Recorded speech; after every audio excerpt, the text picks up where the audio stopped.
Test.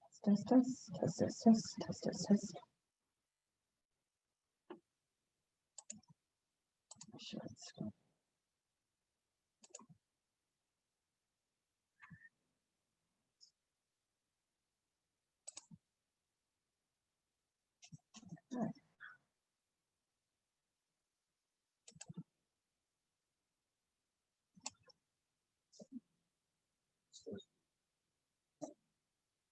Okay, looks good to me. So, Okay. my name's Owen Oscar. Oh. Oh, that's it. You're fine. So starting tonight with chapter 9, number phobic presentation, and we have Owen's presentation right now, and there he goes. Chapter 9 is putting it all together, your financial dashboard. So 75% of all the basic business transactions are going to be one of listed above. And then we're going to go to showing how they would affect statement, cash flow, and the balance sheet. Okay. So we're selling a product or service for cash on the net income statement. This would revenue increases by the value of sales. Cost of goods sold would increase by the value of all costs associated with the product or service. For cash flow, cash position would improve because we are receiving cash. And then for the balance sheet, as it goes up,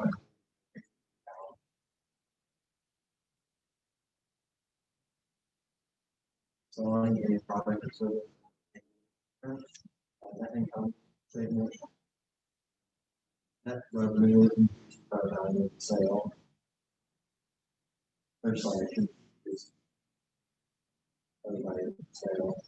Cost of goods sold increases by the value of all costs associated with the product or service. For cash flow, we receive no cash, so there's no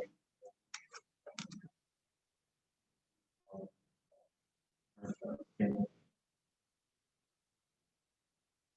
For the balance sheet, the accounts receivable goes up.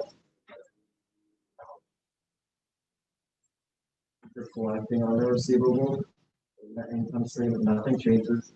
Part of the sales version. And then cash flow, cash in. Total value of current assets does not change. If we switch one current asset to another.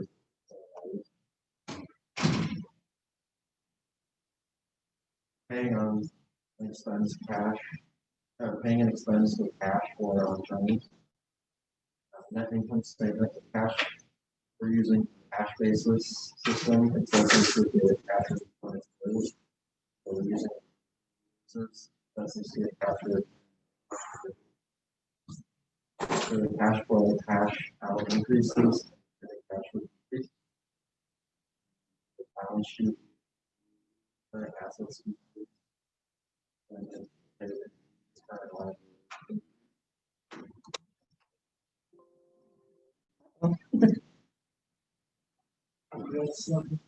Saying feed me Seymour.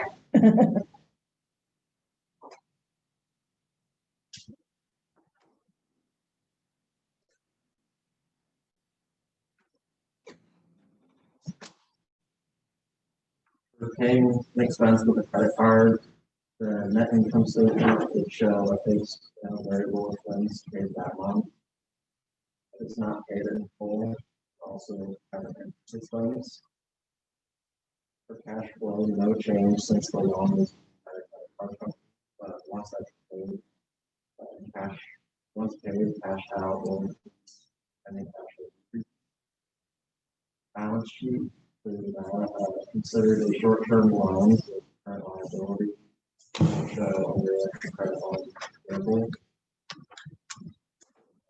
taking out a loan, and say that nothing's payment until either the interest payment is due or you pay this, it shows up as expense. Cash flow, cash, cash in, this is by amount of the loan, and cash this is by the same. And flow, the balance sheet and flow of cash. The increase, and we would increase our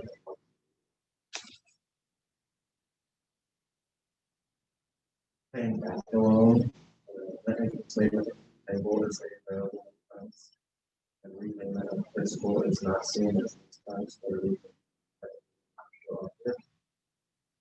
the cash flow, cash out uses by amount of principal. Since there's a balance sheet, principal is paid off, and there's a cash. There's also ratios. And we kind of look at the net margin, which is net income. This is the relationship between top and bottom line. Say gross percentage, that's just gross margin divided by net revenue. Shows like what something net revenue is gross margin. And some of the different ratios that we look at.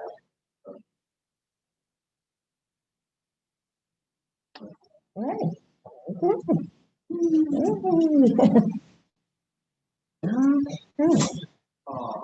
I was in like this week. I emailed this week. Oh, yes. I didn't bring Carmel application to the last thing. Yeah. So just see if I got it. Do I need this? Oh, the PowerPoint. That was it. Do I need this? Sure, we can do that. There you are. Okay, get yours up here. I'll open it in. Okay, so now we've got Bryce giving his presentation on chapter 8. And let me get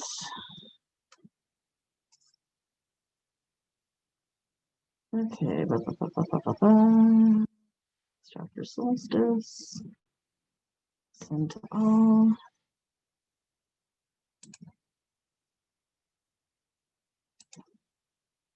Okay, awesome. There we go. Drive for you. Okay. All right. Well, I'm going to be presenting chapter 8, which is balance sheet in action. How to win friends and influence bankers. So what the balance sheet numbers reveal to bankers are obviously the assets. I think we've all learned about what a balance sheet is through our college career here, but just to refresh your memory, assets are the total value that a company can liquidate within a 12-month period, and how much money the company currently has, both liquid and liabilities are the obligations the business has to pay within a 12-month period. What it shows to the bank is the debt that the business is undertaking, and poses the question to the bank: will this business have enough money, or will this business be able to repay additional liabilities and be able to undertake those? Stockholders equity, which is the last three pieces of the balance sheet. How much does the company have left over after everything? Communicates a level of success to the bank, which can translate into a bank's confidence in giving a loan. The amount available to stockholders after all liabilities have been paid. Just an equation for it is total assets minus total liabilities. How to improve your balance sheet. So what you want to do is raise your gross margin greater to or equal or greater than 30%. This will help the company break even points faster and require less cash loans, and it will allow for more, or it will allow more profitability. Business can make purchases without having to make loans. It's done by this list of things: increasing prices, reducing direct cost of goods, etc., etc. invoice on a timely basis, and manage the collections process. This will increase cash overall, help maintain a constant snapshot of the business. The cash in bank will increase while the accounts receivable decreases. And it inadvertently raises the stockholders equity as well as the business has more money in the assets. Keep all expenses as low as possible or as long as possible. Will help reach break even sooner as well. Businesses will become self-sustainable faster, and keeping expenses low should help current liabilities or keep low current liabilities in check. How a bank evaluates a business. So the first way that a bank will evaluate a business when deciding whether or not to give them a loan is they'll ask, is there a stable and loyal client base?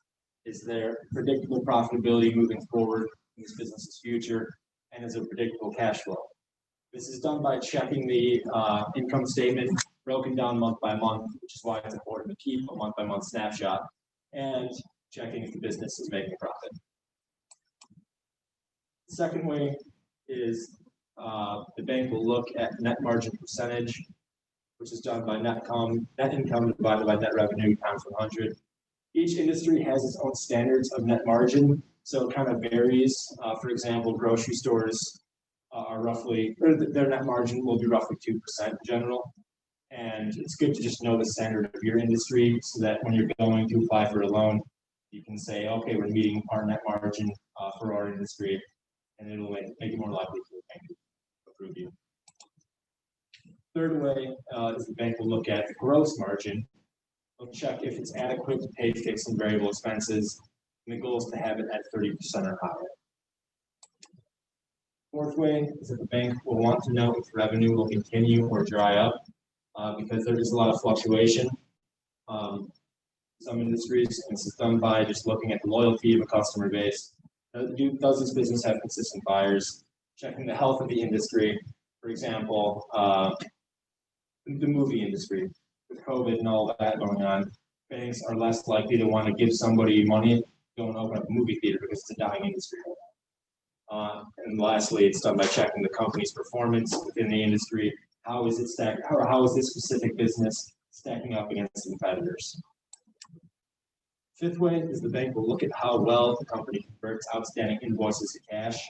So what that means is how quickly are they able to get their customers to pay for what they bought. This is done by checking the cash flow statement and the cash cycle. This will show the time between the business having to pay bills versus clients paying the business. And the key to all of this is just checking that the business is effective in collecting money, not having outstanding accounts. The sixth way is the bank will look at the size of working capital. So the bank will check assets versus liabilities. It's done by deducting inventory from current assets. It will check if liquid assets can cover obligations, and serves as a what if. Like what if, wait a second. What if this business runs out of money? Will they be able to repay everything still? Number 7, bank looks at key players in the business. So we'll meet with managers and leaders within the organization, see how they handle the day-to-day, what their experiences are within the business, how long they've been there, and their longevity with the business moving forward. Basically just to see, is this reputable? Do these guys know what they're actually doing? Or are they kind of just BSing their way and somehow still making money doing it? The duration of a loan and the role of collateral. So you want to match the expected life of the asset with the length of the loan. What that means is you want to finance using appropriate credit lines. For example, credit cards would be really good for monthly inventory at a restaurant. That means is, or even weekly inventory. What that means is we're going to go buy some groceries and some fresh produce to serve the customers the next few days. You want to put that on the credit card rather than taking a loan to go and buy groceries. And mortgages for large purchases. That means if you're buying a building and you're going to be paying for it over a 25-year period, you'll take a mortgage out and pay that over 25-year financing. Collateral will grease the skids, so to speak, when applying for a loan and getting approved. So it's used, what collateral is it's a asset used against the loan in the event that you are unable to pay it back or the business goes under. So what that could be is a car that that somebody owns when they go to get a loan. They'll say, okay, I'll use my car as collateral. So if I run out of money and I'm not able to make my payments, then the bank can possess my car and then they'll liquidate it, get the money for that, and that'll pay back the loan. So like it says there, it's easily convertible to cash, collateral is, and it will make it far more likely to be approved as well. So 8 myths about dealing with banks. First myth is that the bank just needs to know my business needs working capital. As long as my balance sheet is strong, the bank doesn't care how the business uses the money from the loan. The truth about that is that the bank will want to know your specific plans with what you want to do with the money. The failure to tell them the plans will result in negative assumptions being made. For example, if you apply for a loan and you don't really tell them what you're going to do, they'll think that you're going to just take the money, go frivolously spend it, not necessarily for the business because they don't know what you're going to do. So they will make negative assumptions if you don't tell them what you're going to do specifically. Second myth is all bank loans are the same. The truth is there are different types of loans. Example of that is revolving credit lines versus mortgages. Kind of what I was talking about before with credit cards and mortgages. Revolving credit lines are just things that you are constantly paying for on a monthly basis, whereas mortgages, that's a long-term thing with interest payments. That's a much longer, paid over a much longer period of time.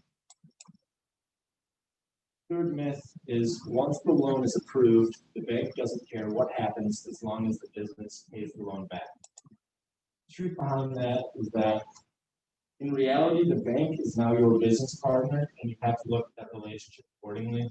The bank is going to want constant updates on how the business is doing, profit-wise, and they will require quarterly and annual reviews of business financials, which is why it's extremely important to have a constant snapshot of all the financial statements that the business has. Fourth myth is that the business functions as a separate entity from the owner's personal life, so the bank doesn't care about the business owner's personal balance sheet. The truth behind that is that the bank is in fact interested in personal financials, and they might require personal collateral such as homes or vehicles, like I was saying before, somebody offering up a car when applying for a loan. And it's not unusual that will happen where somebody will go in for a business loan and offer personal assets in order to get that approved.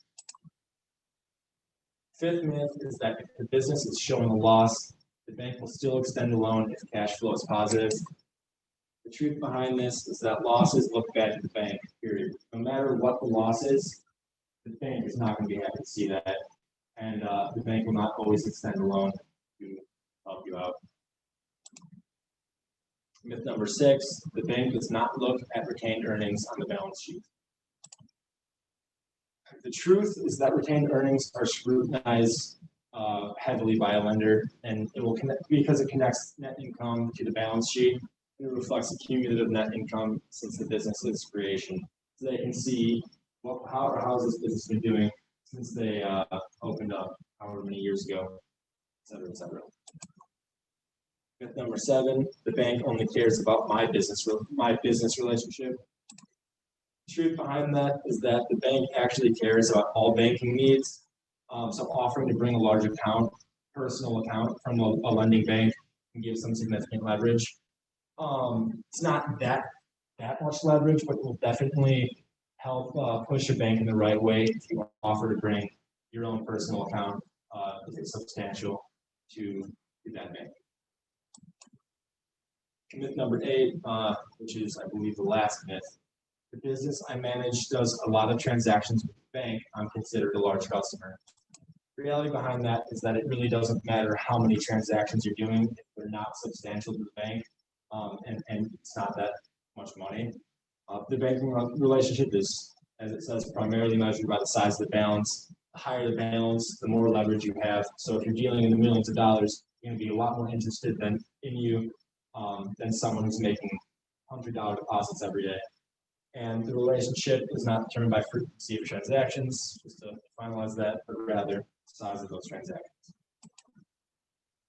So the do's when dealing with the bank is do know what a going concern is, develop a deep understanding of your client base, hire a bookkeeper to note weekly and monthly transactions, have accurate and complete monthly financials, and keep a personal balance sheet. Continuing that, know the cash conversion cycle, know exactly what you're applying, why you're applying for a loan, where the bank funds are going. As I said, they're going to be asking that. So they're asking specifically what you're doing with that money. Know the difference between financing working capital as it relates to going concern, and know when you'll need the credit line apply 6 months in advance. Don't, when dealing with the bank, fight if you owe money. Don't try and negotiate if you're the one who's clearly losing money. Assume all loans are for working capital. Don't approach without updated financial statements. You want to bring them a snapshot of the business according to the financial statements. And don't use tax returns as a substitute for monthly annual financial statements. Continuing that, don't present incomplete and inaccurate financial statements. That's a big no-no. Don't take on debt for the business and your personal life at the same time. It's kind of just you're doubling up there. You don't want to do that. And don't take a loan to avoid doing your job. And what that means is don't take a loan because you don't want to go to work and you want to mosey around and use that loan money to just like basically pay for the business. You're just not doing your job. The key takeaways from this entire PowerPoint are that one, the balance sheet is the cumulative report for everything that has happened in the business until the present. It's the state of the business at a moment in time. Using the snapshot, banks will be able to check the business financials in the past 2 years and notice any discrepancies and risk factors. Number two, the balance sheet is indispensable. Nowhere else can you find assets, liabilities, and owners' equity captured so elegantly. Number three, strong balance sheet shows having a strong liquid asset base that can cover liabilities and obligations. It just looks good to the bank if you show that you have a lot of money in the event that something happens. Number four, as you improve gross margin, cash flow, and total expenses stay below the break-even point, your balance sheet will have much more pull bankers. Number five, you must be able to print key financial documents at the end of each month and year. Bookkeeping is your friend. That's why I recommended earlier, hire a bookkeeper and make sure you have those things on file for when you need them, when you meet with banks or you're applying for a loan. Number six, borrowing money is not a bad thing. Don't think that undertaking debt is going to put you in a hole, because in a lot of cases it will help build the business. You know the saying, you need money, or you got to spend money to make money. So borrowing money is definitely not a bad thing at all. Number seven, make the bank your partner. They gave you money and they want to see you succeed. If you think about it, Oops, sorry. that's all right. If you think about it, the bank, they only want to see you do well so that you pay your loan back. They don't want to see you fail and have to foreclose your house, take your car away. They're your partner now, so just make sure that you treat them as such and you're willing to discuss with them about the business and how it's going. And we're excited. I used the book, obviously. Some additional sources. Is there any questions? Okay. Thank you. All right, thank you. Yeah, it's definitely important to tell a bank where your money is going, especially like in the day and age now where we have the PPP loans.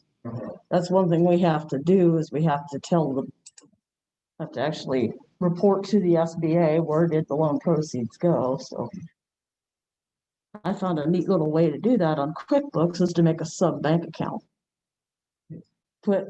Deposit the loan proceeds into that account. Any payments you make get subtracted from that account. Yeah. And then you've got to register. Oh yeah, all the transactions. Yeah, it's pretty slick. I saw that's a big thing now. They're finding a lot of. You get the PPP loans, and then Yeah. they went out and bought everything but. Uh-huh. They're starting to get forgiveness applications now. Grab a drink of water, and I'll be dry from all that talking. Yeah, I know what to do.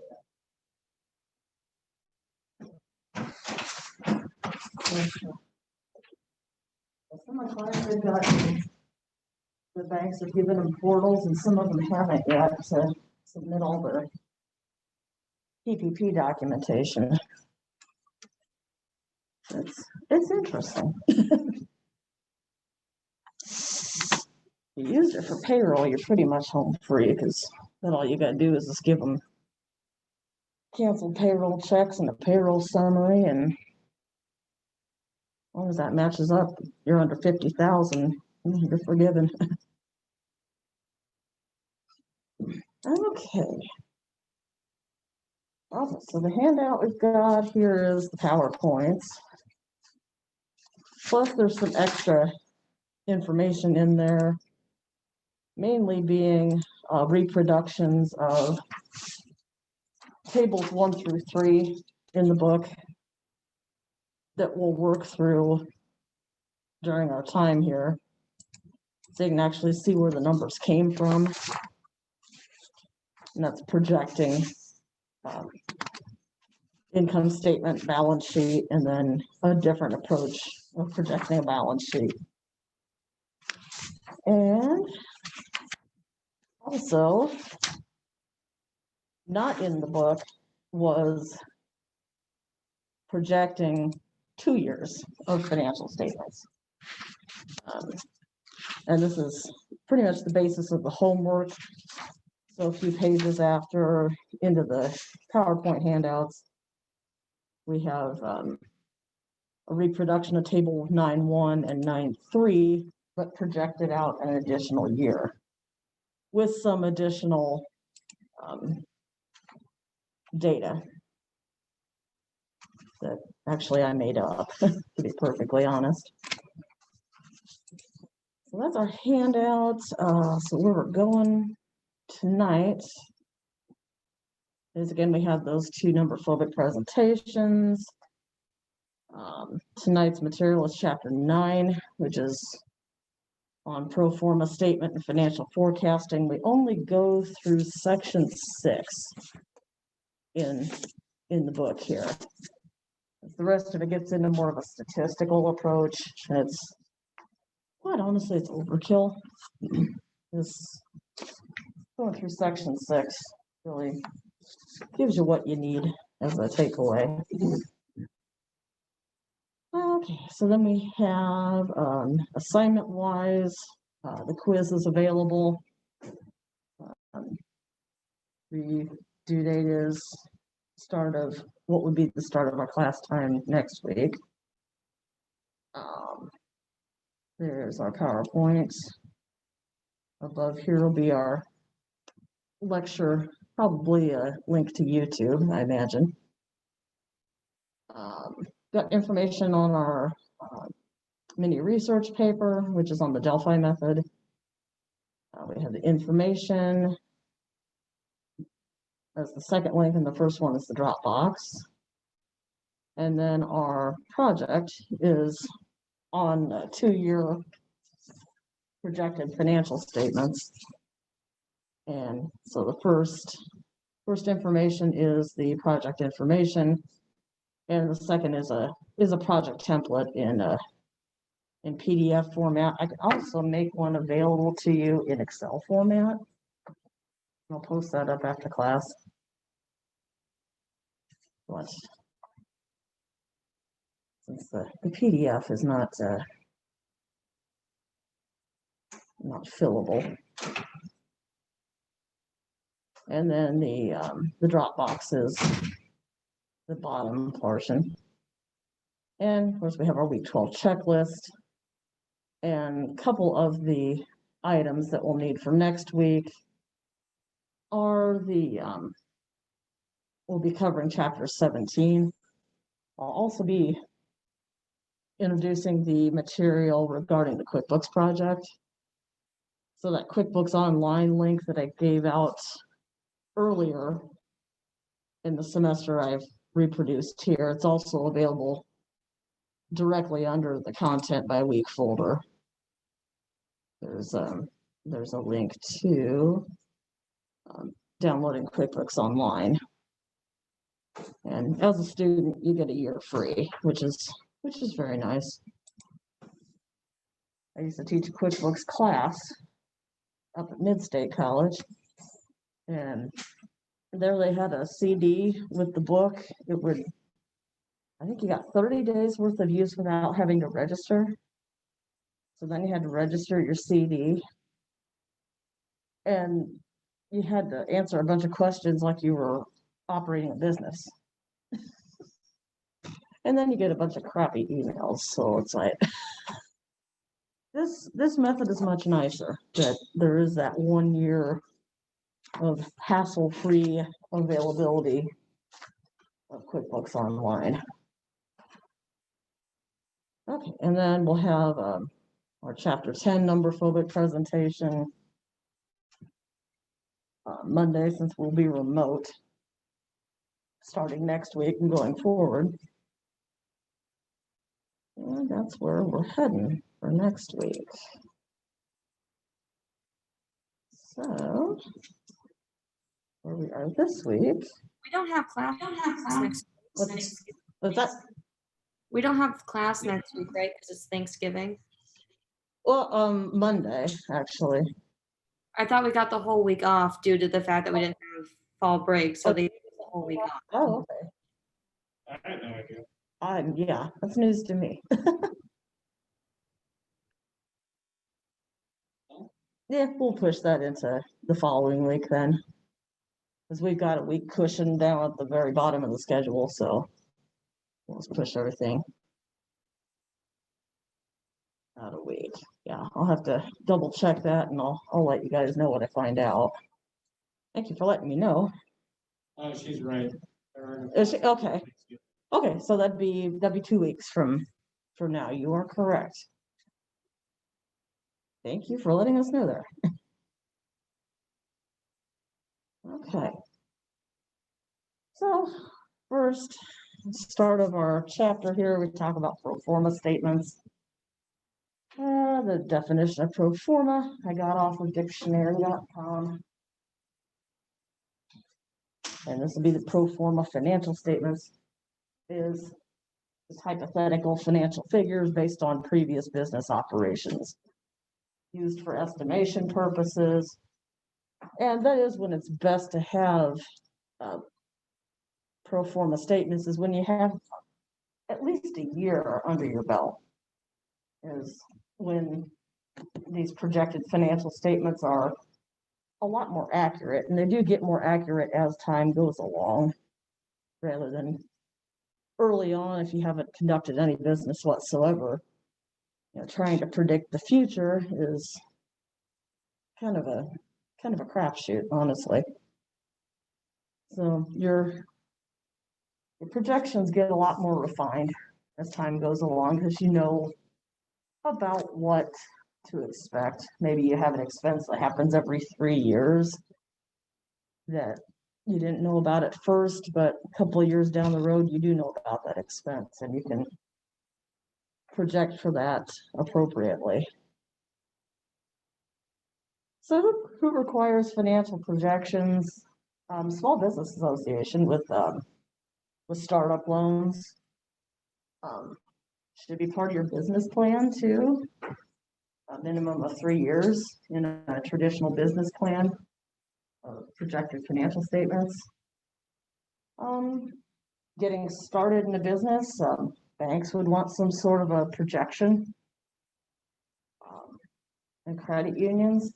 And if you're doing any local financing, such as through a city tax increment financing district or city economic development council, and might offer loans as well, they'll want to see some sort of an estimation of, you know, what the business is planning in terms of, you know, revenue and expenses and, you know, cash flows, which surprisingly this chapter didn't cover anything outside of a projected income statement or balance sheet. But it would be important too to project statement cash flows as well. Excuse me. So what they're also useful for, determining business value, if you're going to possibly sell a business. There's an instructor on staff in the accounting department. She's an adjunct like I am, and that's what she does. She does forensic accounting, and she also does business valuations. You can use pro forma statements, you can use tax returns as well in order to help determine business value. Useful for information for the individuals who might be providing your equity capital if you're just getting started. Your potential investors, maybe venture capitalists, angel investors, whoever you look to secure equity capital from. Lenders for debt capital, your banks, credit unions, cities, etc. And for the company itself.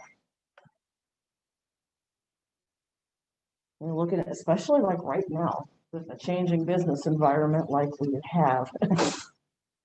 I'm sure there's a lot of projections being done right now especially with potentially another shutdown happening, which could be sooner rather than later. We could definitely be shut down by the end of the month.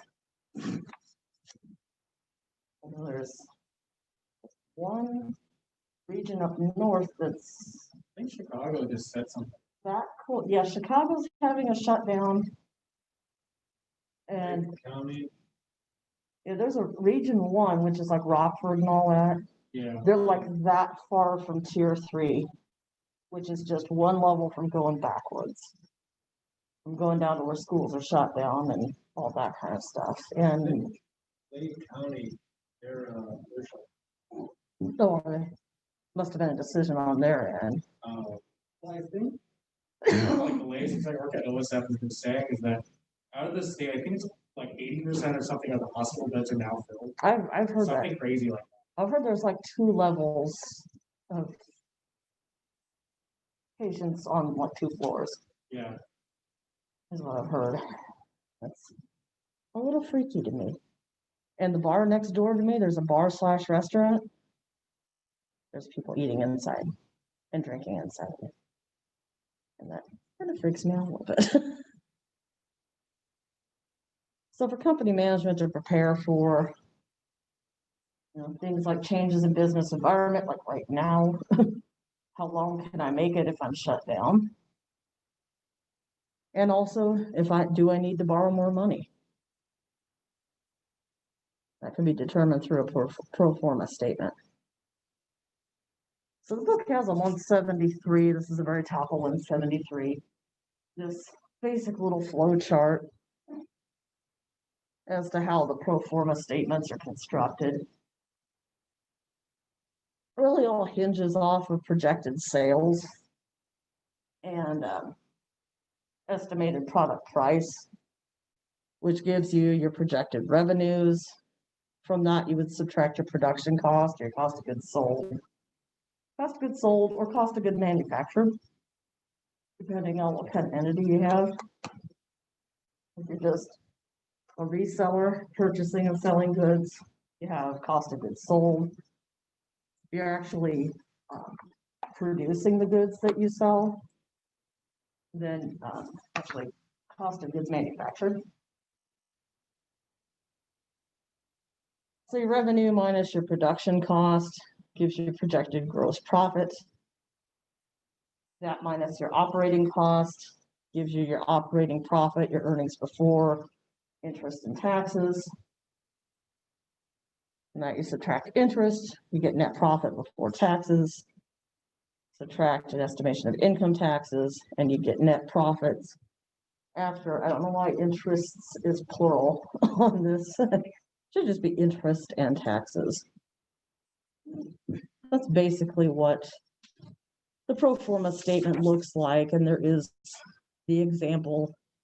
Table 9.1 shows a 1-year projected financial income statement. So the elements of a pro forma income statement, basically it's just an income statement with usually 2 columns. One showing your actual figures, and then the adjacent column showing projected figures. And you may have, additional columns for projected figures for another year out yet, which is what our project will look like. And that follows the same pattern: revenues minus cost of goods sold equals gross margin, gross profit, minus your other projected expenditures, gives you earnings before interest and taxes, subtract interest, subtract taxes, and you get net income or net loss. So your projected revenue, that's going to be the starting point of your income statement and will be part of the basis of what we call the sales ratio method of projecting a balance sheet. Will be all on projected revenues. So you'd have some sort of an estimate starting out of your number of units to be sold and probably a good estimation of what your market price is going to be. What are you going to charge your customers for your goods? Of course, if you're selling to resellers, you'd probably charge them a lower price than you would an end user. And so the result would be your total projected revenue. That is going to be the beginning of your statement, beginning of the sales ratio method as well. Okay. So startup ventures, you're just starting out, you don't have any history to go off of. So you're going to need projections for basically everything. So where do you get those projections from? Well, if you've been in business in a similar industry, but just not your own business, and you have a rough idea, that's a good start. Or if you've had a past experience with a similar venture, either by the owner or someone that you've hired as a member of your management staff. They say, well, the market price is, roughly about $10.99 for this product. Then that's at least something to start off of. And now, since we're in the internet age, information is everywhere.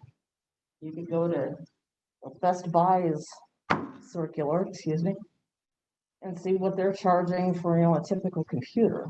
And if you're making a computer that's similar, about roughly what the market price is. Best Buy's ads, Office Depot's, I just about said Circuit City. Yeah, that's not around anymore. So at least internet gives us a little bit more of an advantage than what we used to have back in the Stone Age. So after 1 year of your operations is completed, this gets so much easier because you actually have something to go by and you can start forming relationships between maybe your profit and loss items. And that's where the percent of sales column on an income statement comes in super handy, because you can actually see all of your expenses stated as a percentage of your total sales. And so you can use those percentages in projections. So what's nice with QuickBooks, they do have that capability of adding a percentage column to a P&L. And they can also add a percentage column to a balance sheet as well. And everything's based off of total assets, the line items. So you can also determine what your percentage of cost of goods sold is to your sales. And if you're, as you're projecting sales volume, you know about what that ratio is. So that allows you to project not only your sales figure, but your cost of goods sold as well. And then the rest of your expense items, again, you take note of the relationship of what percentage those expenses were sales to total sales. Possibly use those same percentages to generate a complete pro forma income statement. You at least get you started. And that is one part too, where you're looking at expenses to determine whether an expense is a fixed cost or a variable cost. You know, something like the rent on a building is going to be fixed no matter how many units you produce. Well, something like your salaries of your production employees, those would be variable. The more units of goods you produce, the more salaries you're going to pay.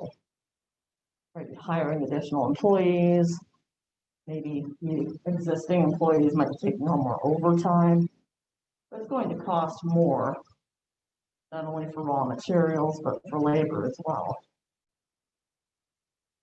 And then, you know, like accounting 158, they would have had some sort of a discussion there about overhead and splitting overhead into fixed versus variable as well. So that's where you can kind of go back into that managerial accounting course and kind of dig up some of those principles to utilize for this purpose as well. Okay. So if I had one column, this is kind of going to the blank pieces of information, which, you know, I know this is kind of goofy because the solution is given to us in the book, but it's kind of nice to know where these numbers came from. So this example here in the book actually comes from 174, not the first half of 174. And we're given actual figures for our first column and projected figures for the second column. Well, in the table, they're just, hey, they're given to us, that's nice, but where did they come from? And it comes from the information that's actually presented below the projected income statement. And that is what are the percentage of increases to our current year figures in figuring out what our next year projections are hopefully going to look like. So to get projected sales revenue, it's the current year sales revenue times, we had 1 plus, we were projected a 32% increase. So 132% of our current year's sales are what we're planning for next year's sales. I'm gonna zoom this in a tad bit.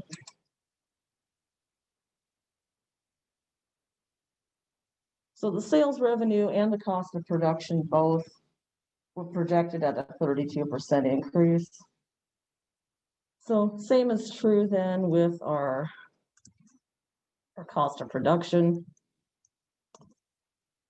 We'll have 1 plus our increase to determine our cost of goods sold, cost of production. And sales revenue minus cost of production gives us our gross profit. So we're into the top portion of projecting an income statement based off of projected figures. So for the other expenses other than cost of goods sold or cost of goods manufactured, we're actually given what we're projecting the increase to be in each of the categories. And I tried to set them up so they actually lined up with each other. So our salaries, hey, we were looking to keep those even. So 1 plus what our percentage increase is. So basically, that's how I set up my formulas. So our salaries are going to be, 135,000 current year and projected for next year. We're not planning on taking anybody on. We're not planning on any raises. But these are estimates. The thing to do after next year is complete is to go back and compare next year's actual figures to the estimates. See how close we got, and if we need to refine our estimates going forward because of that. Well, same thing for rent. We're not projecting an increase in rent.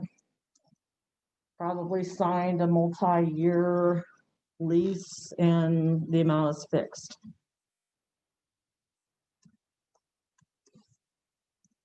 So our rent expense for the following year will be the same $60,750 that it was in the current year. Utilities, hey, there's an increase. So our $8,000 will increase by an estimated 25%. So utilities of $8,000 last year, maybe as high as $10,000 next year. It's always good to estimate maybe a little bit higher in terms of expenses and a little lower in terms of revenues. The accounting principle of conservatism. If you're given two approaches, one's going to produce a lower revenue than the other one, you take the one that produces the lower revenue. Okay, so equipment, we're not looking to purchase any equipment. Whoops, excuse me. Now I'm off kilter. There we go. So, and actually this would be, I hate the wording used here, equipment, because actually the asset equipment belongs on the balance sheet. This would be more like a maintenance and repairs of equipment that would be here, or maybe things like small tools and things that are too small to capitalize and depreciate. So yeah, I saw that word equipment in their income statement. Like, no. Not worded very well. Okay, insurance. Maybe we added some coverage that we didn't have before. So we're projecting an additional 20%. So our $5,400 of insurance is projected to be $6,480 next year. And our depreciation is the expense, not equipment. We're projecting a 15% increase. Maybe the actual fixed assets may have been increased, and the resulting depreciation increases as well. Okay, so I think the book actually varied $1 from what I get here. And it was just rounding. So if I add my figures, I actually do get 235, 293. So it's a rounding discrepancy. So gross profit minus operating expenses gives us our earnings before interest and taxes, operating profit. So our interest expense would be the next item deducted.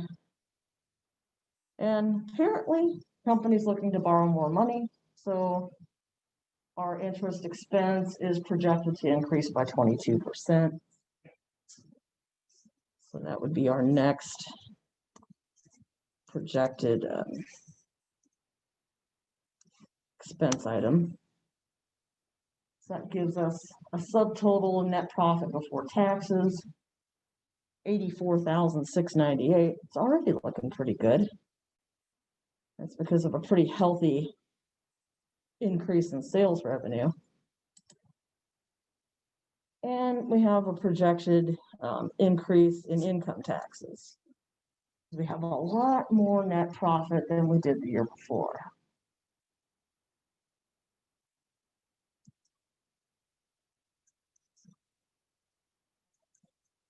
And what's nice about like corporate income taxes now is you could actually take your net profit before taxes and multiply that by the flat corporate rate. If the business is doing business as a C corporation, there's a flat corporate rate is now 22%. Used to start at 15% and it was a tiered rate. But the one of the tax acts, I think it's Tax Cut and Jobs Act, changed the corporate rate to a flat 22%. So $5,460 is our approximated income taxes on $84,698. So giving us $79,238 in net profit. So that would be how we would project year one. So we could actually have a second column of information to project year two, and then base that off of the projected figures from year one. And that's what we'll be looking at a little bit farther down the line here. Okay, so that was an actual pro forma income statement, not like this here, and very close to the book with the exception of the, I think I did my figures rounded off a little bit differently yesterday. Okay, so pro forma balance sheet would be the next step in the projection process. One method, and that's presented on the top of 175 to the middle, is actually coming up with what are the increases or decreases of every specific item, or what are the actual balances going to be of those accounts. If we get down to the projected notes payable, both current and long-term balances, we have a figure in mind already. So that becomes our projected figures. Excuse me. Okay. So for next year's figures, and this is figures table 9.2. So cash for the current year was $6,000. We ran through all of our estimations. We're projecting 110% increase in cash. So cash is going to more than double based on our estimate. And I'm going to do another zoom in here because it's awful small. There we go. So accounts receivable, some of the book figures were rounded off. If you multiplied accounts receivable times 133%, you don't get the number shown. It should be 33 1/3.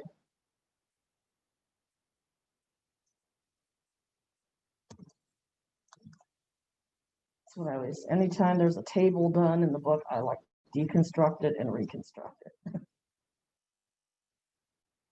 That was what I found, was that percentage increase of accounts receivable was rounded off. So accounts receivable, about a 1/3 increase, exactly a 1/3 increase. Instead of 35,000, we're looking at about 47. Our inventory, we're projecting a 25% increase there. So our increase is 1 plus 25% or 125% of the current figure. So 30,938. Our sum total of cash, accounts receivable, and inventory gives us our total current assets. We could do some ratio analysis with that current asset figure. Excuse me. Equipment, we're planning on a pretty good increase in our equipment. And that's another place where the book rounded off their increased decimal. They said only 43%, it was 43 1/3. Produces the actual correct number. So that gives us equipment of 70,950. Okay, that explains the 15% increase in depreciation. For next year's income statement, we're going to have more equipment to expense over time. Ow. And it all, how much is depreciated depends on the life of what kind of assets are we putting in place. From a tax perspective, you can write some of that stuff entirely off. But tax and book methods are totally different.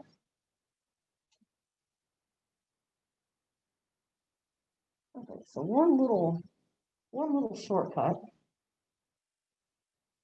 Since we know what total assets are, we know what total liabilities and owner's equity should be.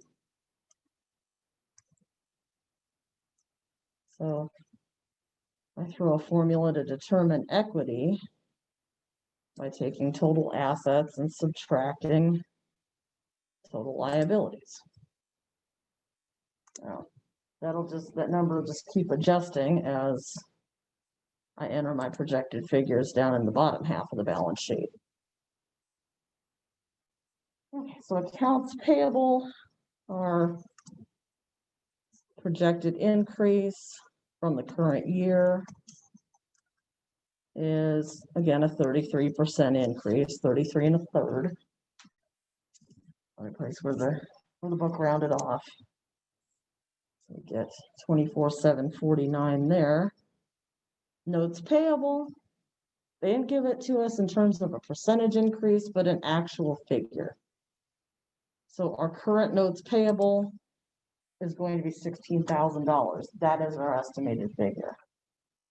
We were given the same thing down in long-term liabilities. We were just given the projected long-term portion of notes payable. So that is our balance. Excuse me. So really only one figure to deal with, and that is our projected increase in salaries payable, which is a very small 5%.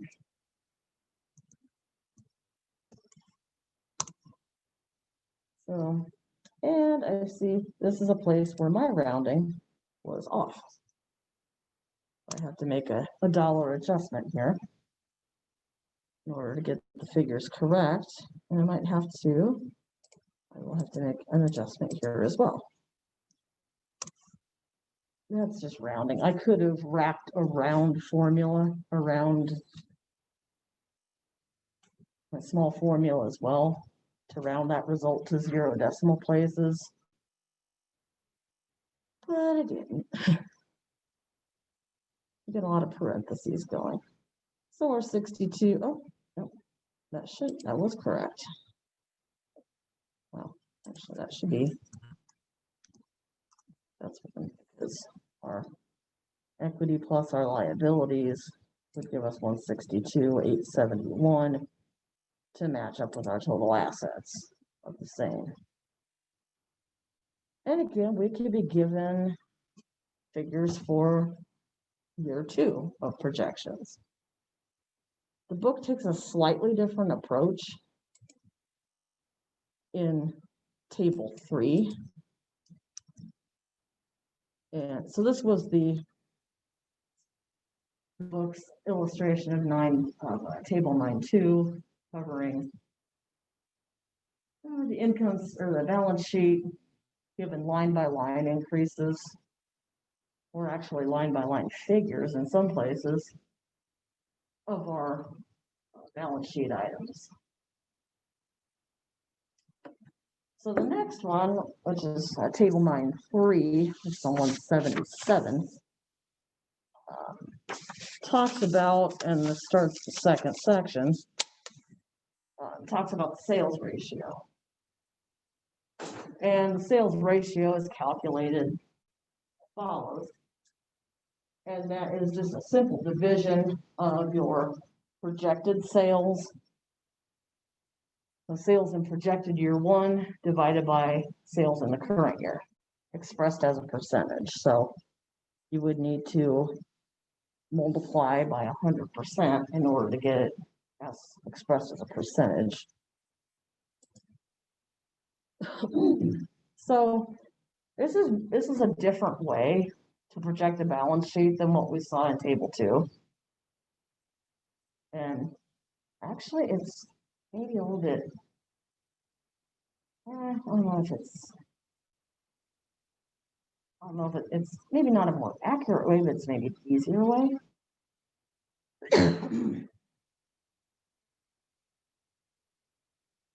So if we have like a 50% increase in sales from one year to the next, we assume our balance sheet is going to follow that same 50% increase.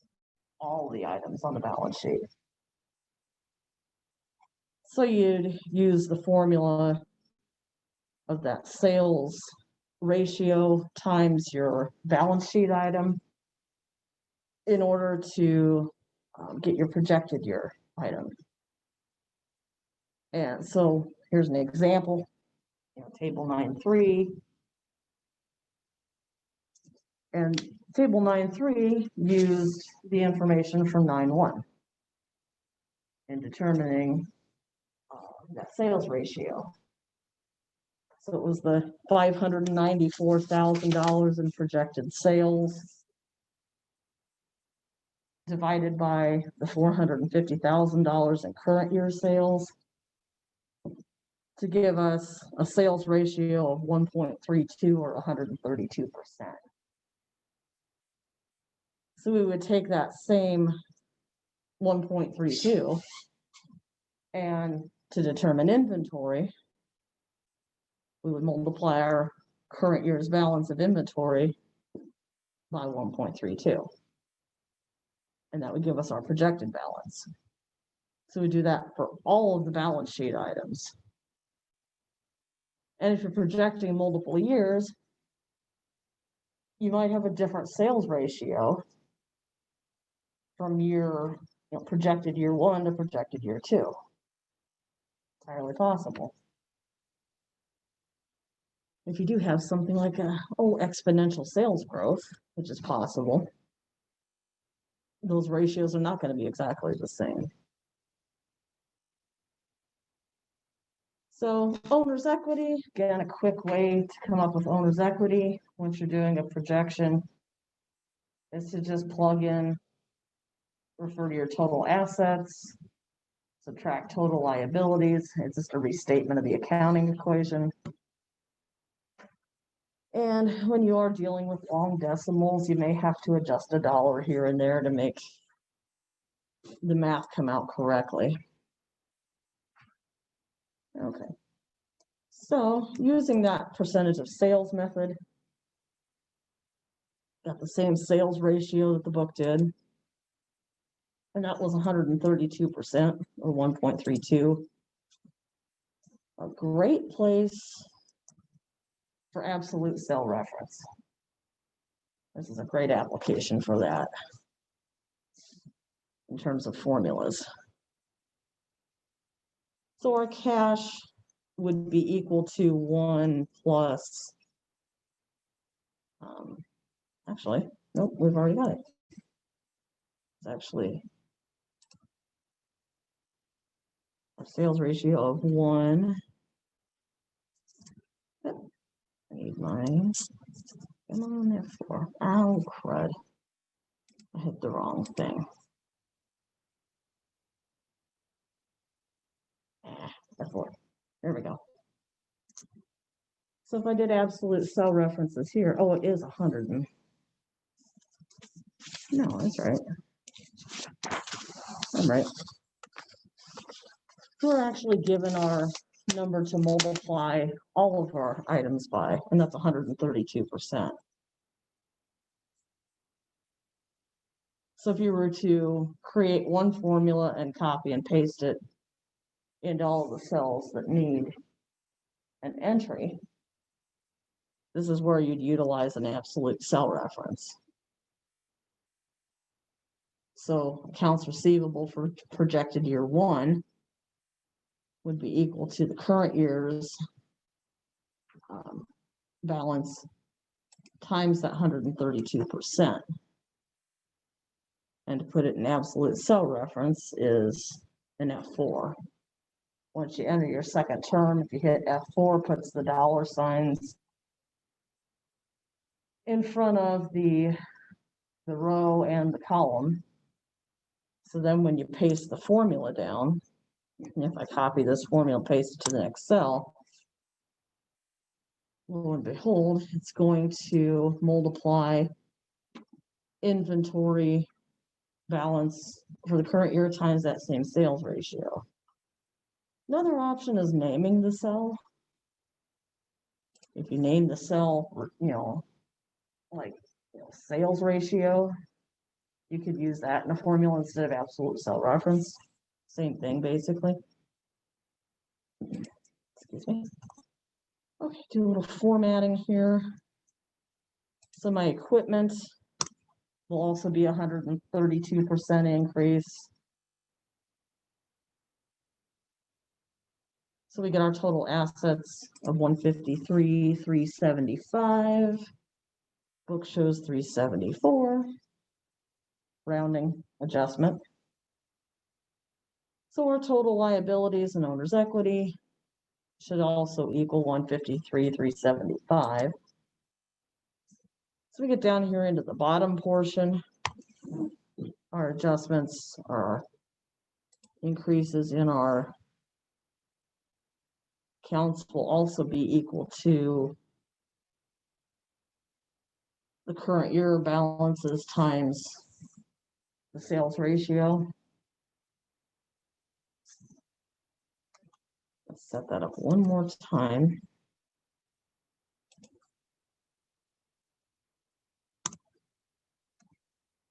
Didn't want to copy and paste it from here because then I would get the dollar sign.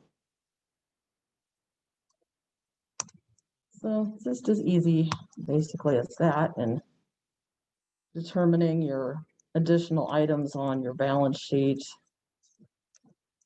So we're assuming 132% increase on everything, or 32% increase. So we get our equity. I'd already plugged the formula in here that our equity is going to be equal to our current assets minus our current liabilities. Should be approximately the same as if you multiplied current year's equity by 132%. Might be off by $1 or $2 possibly, but backing in is completely acceptable. So that's how they generated the balance sheet that was on page 177. It's formatted a little differently too, because the balance sheet that table 9.3 doesn't show the equality of the balance sheet. It didn't total liabilities and equity. For what reason, I have no clue. So that's our balance sheet using a percentage of sales as our determinants of our projected balance sheet figures. And again, we can have a second sales ratio in determining year 2 projected, which we will look at one that does that. And to do that, I had to make up some numbers. That's fine. I don't mind making stuff up like that. Excuse me. So projecting a second year.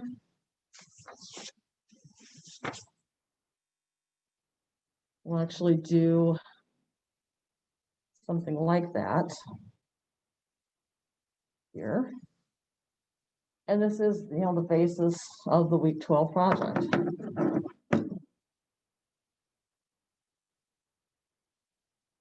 Okay.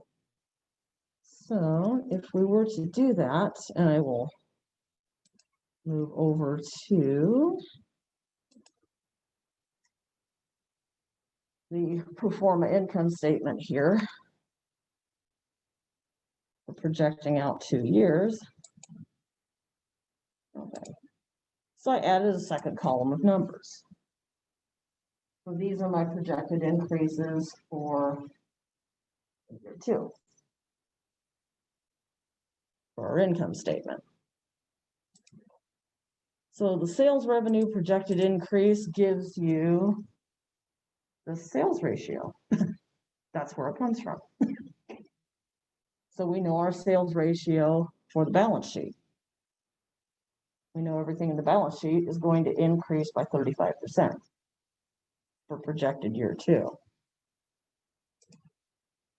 So projected year 2 figures will start with the projection from year 1, and they will be increased by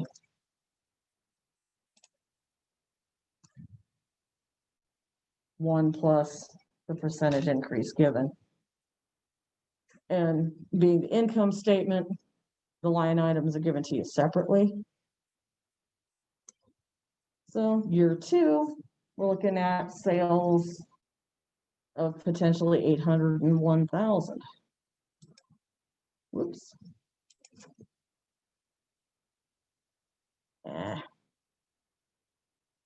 120% is too much of an increase there. So sales increase, cost of production increase is the same.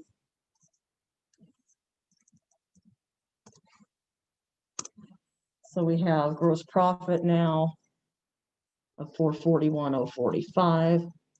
If we multiply our year 1 projected gross profit by 135%, we should get close. Might not be exact, but it'll be close at least.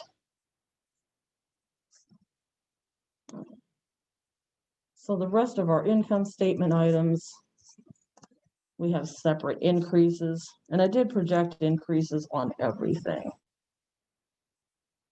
Since you're going to have an increased, you're going from a base sales volume of 450,000 to not quite double that, you're going to have increases in things like sales. You might need to rent another facility. So that's why the rent increase. You have another facility, you're going to have more utilities. Another facility will mean more insurance as well. Probably additional assets will need to be purchased, which would cause additional depreciation. So that was why the method for the madness there. So I could get kind of copy and pasty, and if I have my increases adjacent to myself, I set up one formula, I've got them all. Spreadsheets are beautiful. Oops. And that undo button is beautiful too. I love that thing. Not when I've already saved a spreadsheet though. That's what stinks. You hit save, the undo button's done. Dang it. So our interest expense, we're projecting a 30% increase there. We need additional money to borrow to finance our expanded operations, buy more equipment, possibly rent or buy another facility. We have a lot more income than we did last year. So I projected an increase of 90% in income taxes. To actually get it a little bit closer to reality, that figure should actually be more like 20-ish thousand.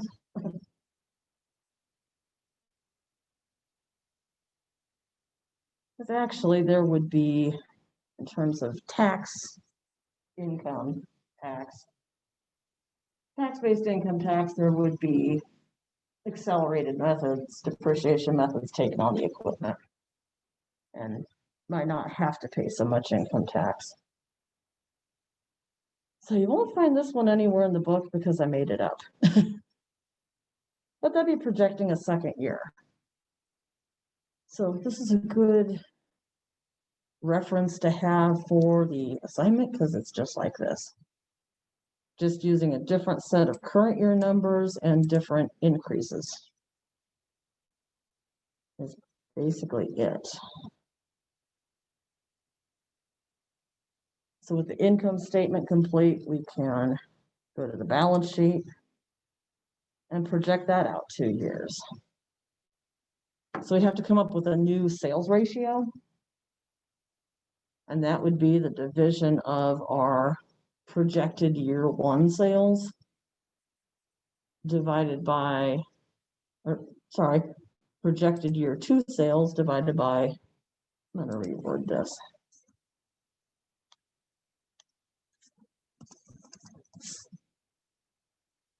Projected year 2 sales divided by projected year 1 sales.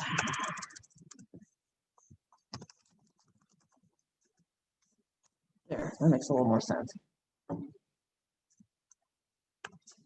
So it would be actually 801,900, which was the projected sales figures. Could also just do a reference back to the tab that had the income statement too, and pull the figures from there. Expressed as a percentage. So our sales ratio is 135%. Surprise, surprise. The increase in sales was 35%. That's where the 135% comes from.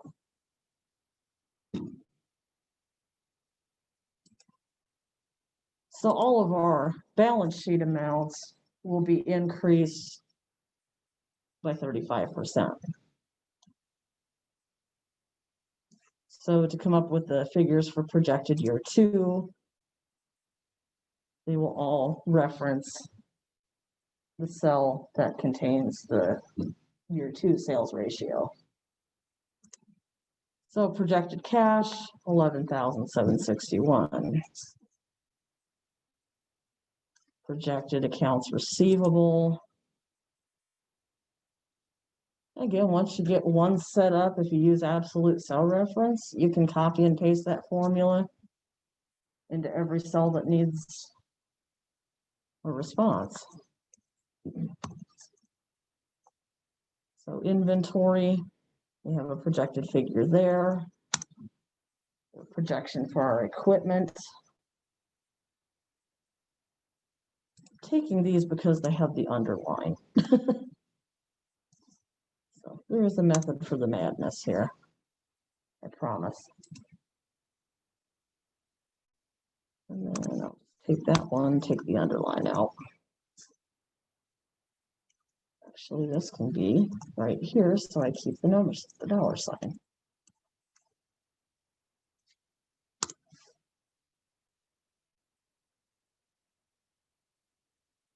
So we have a projection for our liabilities. And for our owner's equity, we just restate total assets subtracting total liabilities equaling equity. And making sure I don't have any math errors in here. It looks good. That's 1, that's 0, that's 6, 207, 56, 207, 56. Okay, so it looks good. So we've got a 2-year with projected income, balance sheet and income statement out 2 years by using the sales ratio, which to me is a lot easier than combing through that balance sheet and saying I want, cash is going to increase by 10%, equipment by 15%. The former might be maybe a little more accurate. The latter approach is a little easier. Okay, so that is what the project is exactly like that with just different numbers. And I'll get you, I will get you an Excel template for use because, that PDF is not very user friendly.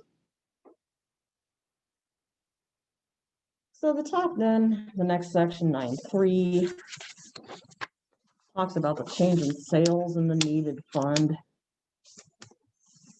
And this is all, based off of the owner's equity. Our increase in assets, are we okay in terms of owner's equity? Do we need additional financing? And if we need additional financing, how much do we need? So the formula that's given is, the change in sales, assets minus liabilities, change in sales times assets minus liabilities minus notes payable. And this is what all of the symbols mean. OPO is owner's payout. So for a sole proprietorship, owners take owner withdrawals. They don't take a salary. You pay income tax on your net income in the business. You don't pay tax on the money you take out of a sole proprietorship, and you don't get a W-2 from it. So partnership is basically the same way, except just the terminology is different. They actually call it guaranteed payments if those withdrawals are based off of performing a service. Otherwise, there's partner withdrawals. If it's not, you're recouping your original investment. Okay, so NF is your needed fund. That's the figure we're trying to figure out. The delta S is the change in sales revenue between current and last year or next year. So how that's determined again is the sales for the current year or the projected year minus sales for the current year from the income statement. A is your total assets, L is your total liabilities, both coming from the balance sheet for the current year. NP is going to be your net profit from the income statement, also for the current year. And then that OPO is owner's payout. And in this case, the owner takes a 58% payout in terms of profit. So running through that calculation, the increase in sales gives us $144,000.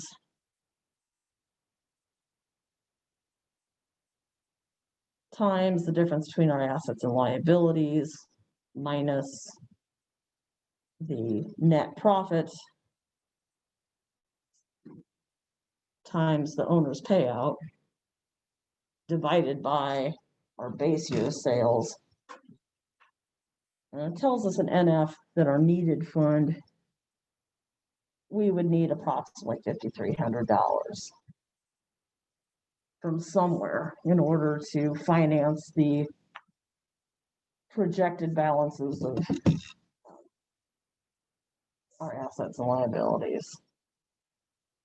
So we need to either, the owner needs to kick in an additional roughly $5,300, or we need to seek funding, some sort of financing.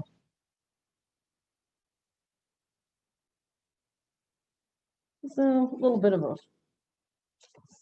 paragraph that's underneath 9.3 and on the top of 179.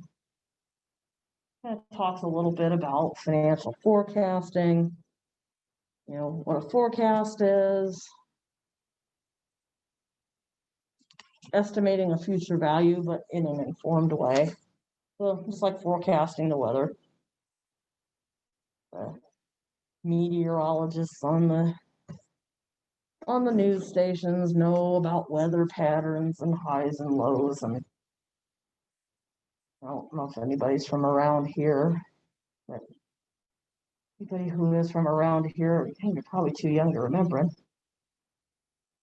Our old meteorologist on Channel 25 was this Bill Houlihan when I was growing up. That's going back a ways.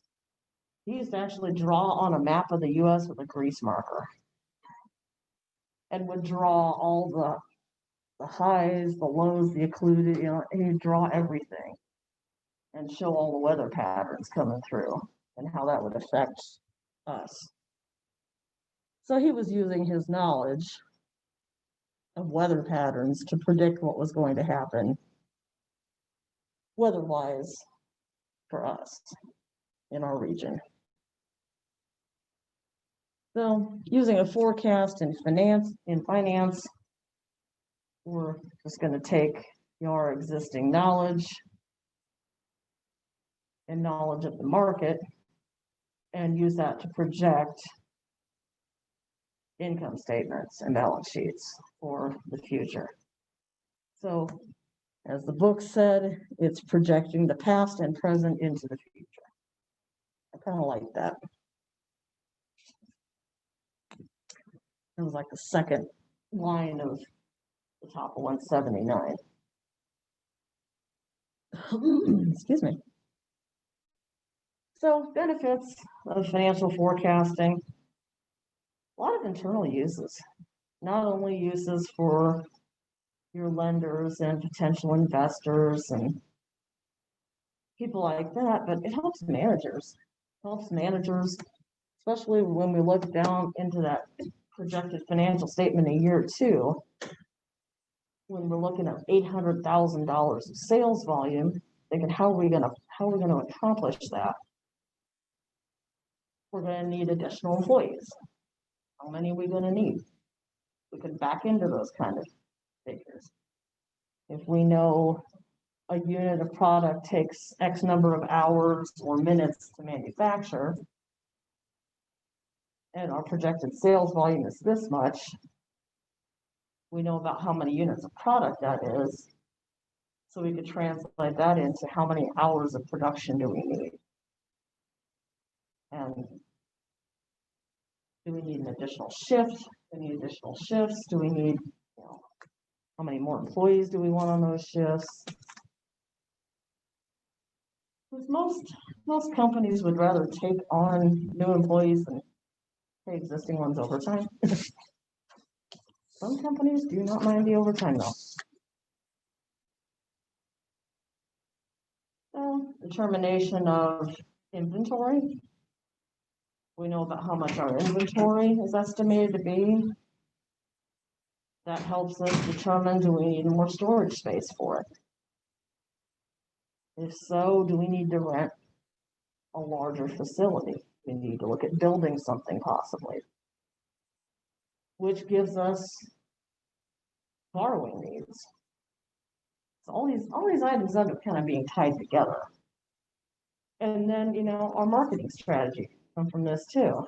Since we're looking for a huge increase in sales a marketing team, it's on you to help make that happen. So what kind of strategy are they going to come up with? So tells us, whether or not, basically how much money we want to pump into our marketing. Excuse me. So next three sections are, well, actually, next two sections are small. So financial forecasting, what the role is, and I got into this a little bit. So it does help not only our management with specific decisions, but also helps our business clarify what its mission is. And gives evidence to investors and lenders that, hey, we projected this and here's our actual figures. Did we make it happen or no? Maybe we surpassed those estimates, and largely. And we can show our investors, we projected this, we accomplished that. Also helps determine value if you're looking to possibly someday sell that company. Financial forecasting and present and future cash needs. Do we need money from somewhere? If so, where do we want to get it? And give us benchmark figures. If we're aiming for a sales volume of $800,000 this year. We're 3 quarters in. Where are we sitting at year to date? If we're not close, we might need to amp up our marketing in order to make it happen. So production, we would know approximately how many units of product we need to manufacture in a week, in a month, year.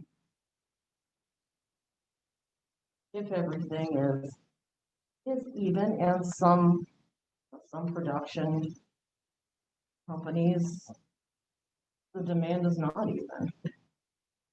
Especially anything that's involved in the Christmas season, Halloween, anything that's seasonal. And then if you have additional, different business strategies, you could plug those through a forecasting model. And which one's going to give us the best net income? That'd be the one I would go with. We could produce 1,000 units of product X or 1,500 units of product Y. Whichever one gives us the most net income, that's what we're going to go for. Okay. That gives us to 9.5. Talks about the basic steps of forecasting. The time span of how many years are projected is what's called the forecast horizon. So the last example we did, we had a 2-year forecast horizon. Basically, the smaller the better. You don't want to try to project 10 years out into the future. Generally, a general rule of thumb is the longer that forecast horizon, the less accurate the forecast.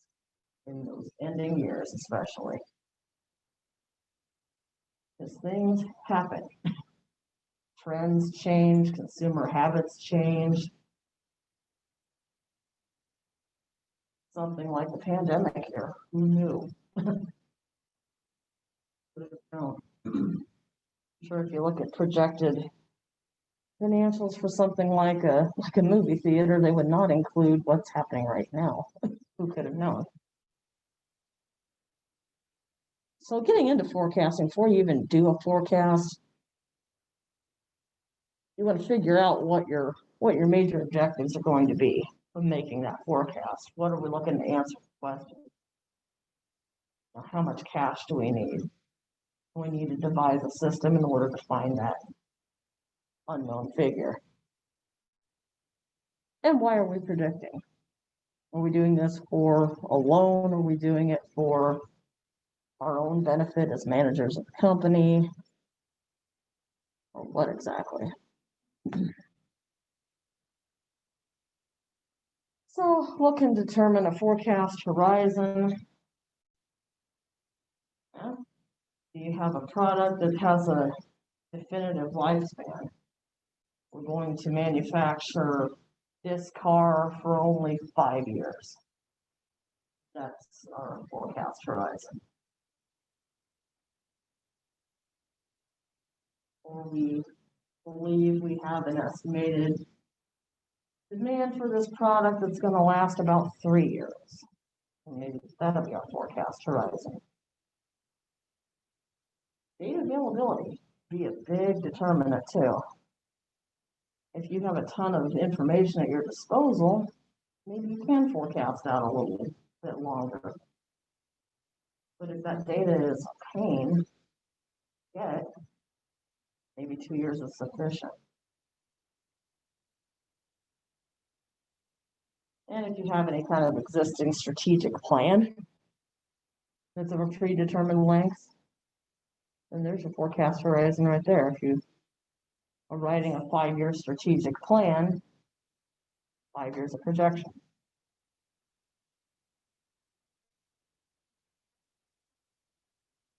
So the steps basically involved in forecasting is select a model, apply the model, test it, validation, or adjusting the model, actual versus projected. Works great. We get 1 year into, we finish year 2 of the company's actuals, compare those to our projected financial statements. How close did we get? If we way overshot, dial it back some. And if our model didn't work at all, let's try something different. Maybe that percentage, that sales ratio didn't work, so yeah, instead we'll just do the line by line method on the balance sheet. That's basically the way the flow chart. This is the bottom of 180. Is looking at you determine your objectives, your horizon, what the variables are in your financial forecast. Data goes into your variables. That helps you pick your model choice, apply it, test it. If it's working, then you apply it again for future years, and then test and evaluate. And you just keep going through that cycle. If the results aren't adequate, then you modify the plan, run it through validation again. You might have to modify more than once. And if it doesn't work, hey, new model.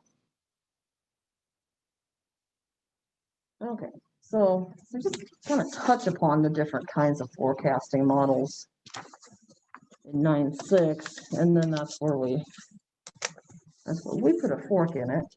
And the book actually goes into, hey, here's time series analysis. Here's different kinds of log-based analysis and seasonality adjustment. Overkill. So how do we know about basically sales volume? Might rely on some qualitative factors. Things like opinions and polls, surveys, market research. They'll leave us some feedback. Ratings.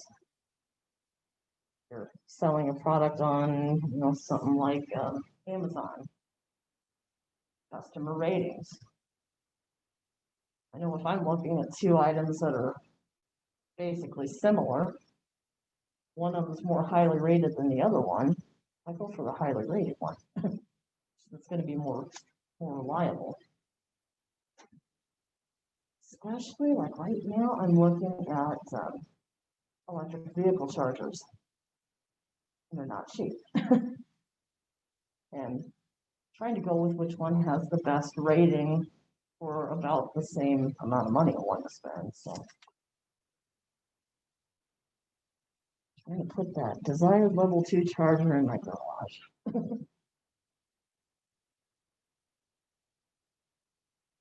Someday I'll get that Tesla. As for right now, I have a Chevy Bolt, so that's my baby car. So things like surveys, customer surveys, market research. We used to actually have little market researchers that would be in like in the stores, or would actually go around the mall. Remember back in the heydays of the Northwoods Mall, someone might come up to you and start asking you market research questions.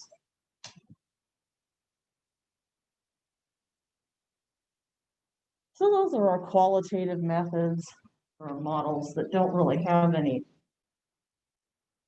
they don't give you any financial figures, but they're also called the judgment models.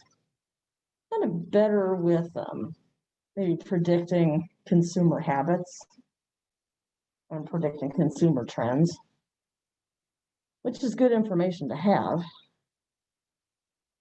and can possibly yield financial results too. Then there's quantitative models. There's some that are structural versus non-structural.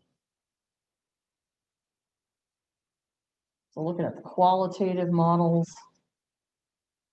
and once again, you can determine, kind of your patterns, your relationships.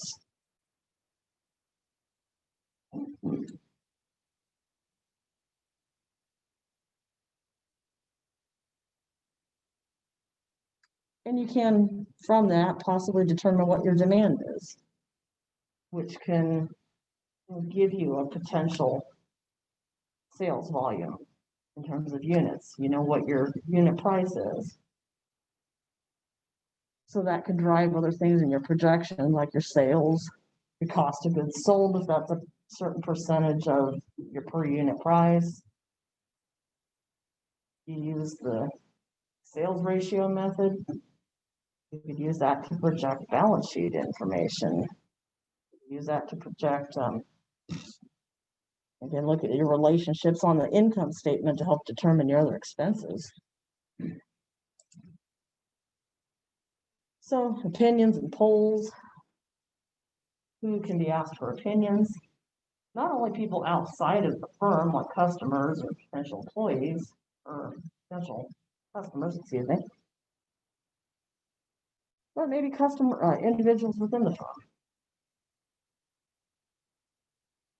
And say they're given, merchandise prototypes, and they can answer some of these polling questions. This would all be marketing department work here. So what's used quite often, topic of the paper for this week is something called the Delphi method.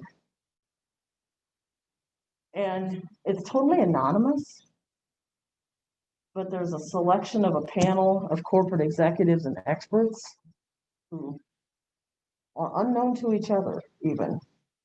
So there's no bias. You're asking executive A for his opinion on, like the processes. And so since they don't know who the other participants are, they're going to be honest. And some of them don't know who you are. You're just given the scenarios. You're going to hire a facilitator, probably a facilitator who's not connected to the company. So there's another degree of separation between you and the panel of experts. What happens when that facilitator gets responses back, they draft a report, give you that report, and that can give you some insights,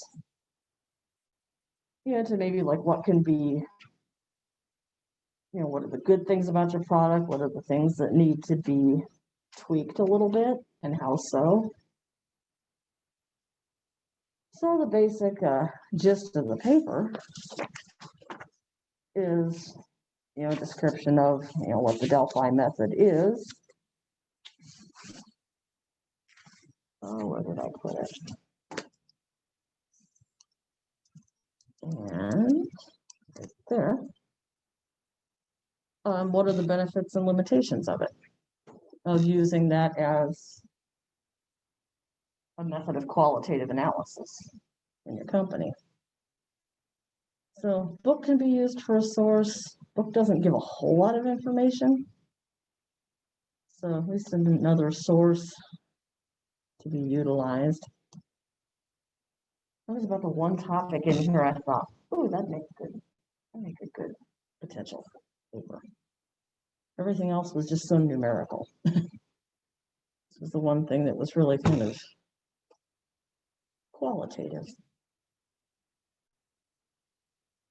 So some of the surveys and market research, anything underlined, there's a link that has, you'll link to the Census Bureau comes out with a survey of consumers' expenditures. And that's what these CE tables are. And you actually have to, they're provided in all sorts of different ways. Full year, mid-year, multi-year, by region, by census, high income tables. Some of them are kind of,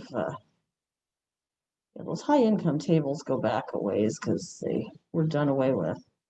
What if we have, Midwestern metropolitan statistical areas? Hey, we're in the Midwest. Actually take, consumer habits. What's the annual average expenditures, in the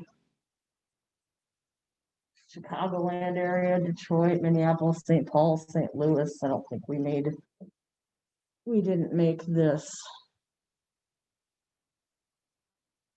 area specifically, but I guess you could say Chicago's kinda.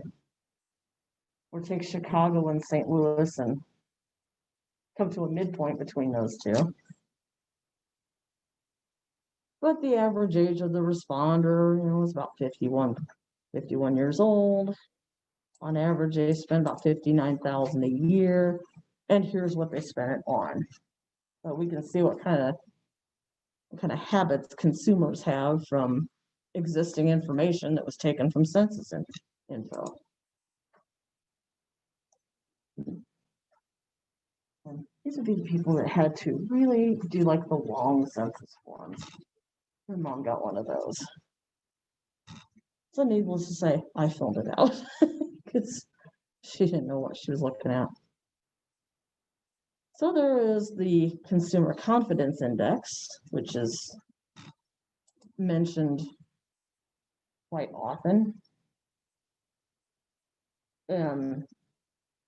Consumer Confidence Index, it just shows the consumer confidence decreased slightly in October from September.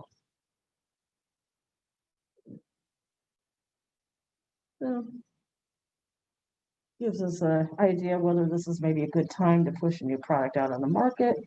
Consumer confidence is really low. Maybe this isn't the time. But the survey of consumer confidence puts out the consumer confidence, the present situation, the expectations index, all of which can be used in forecasting potential sales. And additional forecasting models, we can have questionnaires sent to our customers. Field interviews, something like what I was describing at the mall. I can't remember the name of that company, but they would actually hire these older ladies to conduct market research. Actually go up to people and start asking them questions. Usually you'd see one of them coming and people start speeding away because they didn't want to get caught in it, but what they were doing was, something useful, definitely. Especially to the companies that were looking for their services. They didn't pay those ladies very well, I'll tell you that much. So observations, and if you have a prototype as a member of management of the product, you have your own observations that you would note and maybe report back to production. And you can also create focus groups based off of a number of customers. And usually you gotta sweeten the pot somehow. You're asking for their time and their expertise. Usually you gotta give them some sort of a discount or something in order to make that happen. If you're gonna participate in a focus group, we'll give you 30% off your next order. Okay. And all of that research is used to form predictions. Predictions can become accounting estimates pretty easily. So your quantitative models, they're going to be more statistical based. Usually based on historical data and trying to come up with relationships and project that forward. And the methods are structural or non-structural. And the structural models identify a dependent variable and independent variables and come up with relationships between those. And, variable variations in the independent variable, do they cause any variations? This is where your variable versus fixed expenses come into play. Sales volume, changes in sales volume, does that change the amount that you pay for rent of your existing building that you have a 5-year lease on? No. Do you have more additional raw materials if you sell more goods? You sure do. So variable versus fixed is a perfect example of utilization of a structural model. So non-structural models is what the remainder of that chapter gets into. And that is what we do not get into because they're kind of bizarre. They have time series models, which was what 9.7 was about. They had barometric models, which I think got into about 9.9 or 9.10. Oh, they had one called the dummy variables, smooth forecast. It's all just, it's kind of overkill, in my opinion. Okay, so that was the material we're covering, just 9.1 through 9.6. Felt like that gave plenty of information. In the real world, I don't think we're going to be using much of a barometric statistical approach to doing a small financial forecast. That darn thing. There we go. So the information on the next screen is that the info on what the research paper is about, and that is that Delphi method. Maybe a quick description of what it's about and what are the benefits of it and what are the limitations of it. So you can use text as a source, at least one additional, and just a 1 to 2 page, turn it in, used. Okay, the pro forma statements project does follow the examples from 9.1 and 9.3, but we're projecting 2 years instead of 1. So basically like what we did, the second illustration we did in class. So the information the project. Oops. So for our income statement inputs, we have our year 1 increases and our year 2 increases. And so the year 2 increases will go against the projected data in year 1. So not all the same. And we do have in our increases in sales, that's our percentage, that is our sales ratio. Just add 100% to it. We have 140% sales ratio for year 1, 125 for year 2. And that'd be the way we'll do the balance sheet. Is we will calculate the sales ratio, but let's pack yours into you right there. So we'll do the balance sheet in the sales ratio method.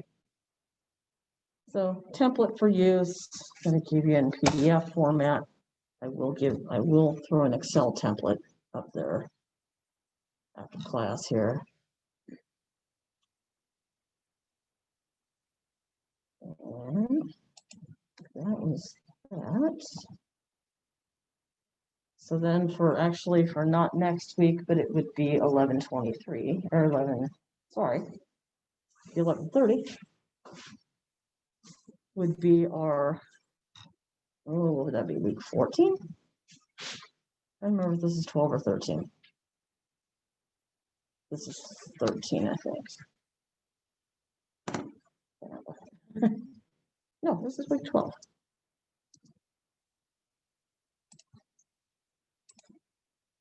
Week 12. So it'd be our next week would actually be the 14th week of classes, but so no presentations will we have the next time.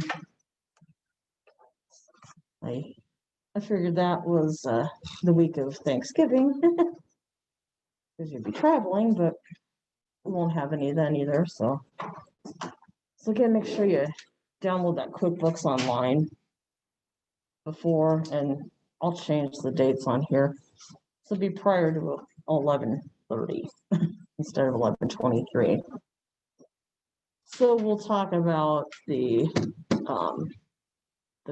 QuickBooks info. I'll go from installation to loading data to a few examples of entering data too. And then we'll also cover chapter 17, which is not very big. We've already covered a section of it, honestly. And that was way back in the beginnings where we talked about different tax structures. And that 17 talks about operations, budgeting, and taxes. Not a gigantic chapter, quite honest. It's not small, but not huge. We've actually talked about, things like the EIN number. We covered, what was it, 17.7. We covered that already. We get to talk about some of my favorite things in there, payroll taxes. Love payroll taxes. We talk about things like product quality, buying supplies or making them. About quality control, budgeting, budgeted variances. We talk about the different kinds of budgets, different types of taxes, payroll taxes, owner taxes. Pretty, not too meaty of a chapter, quite honestly. So that plus the QuickBooks stuff is what we'll cover. It would be 11:30 then. And I think we got like one more, and then is it one more than the final? I believe. I think 12/7 is the last day of classes. For us. Just because that's my mom's birthday, I remember that. The 79th anniversary of Pearl Harbor that day. Cause that's how old my mom will be. That's how I know that. She was born on Pearl Harbor Day. The very day of the attack. The very year. Okay, so that ends us for tonight. And if anyone has any questions, let me know. Have a good break week, and we'll see you in 2 weeks then. Good week. You too. Thank you. You too. We'll be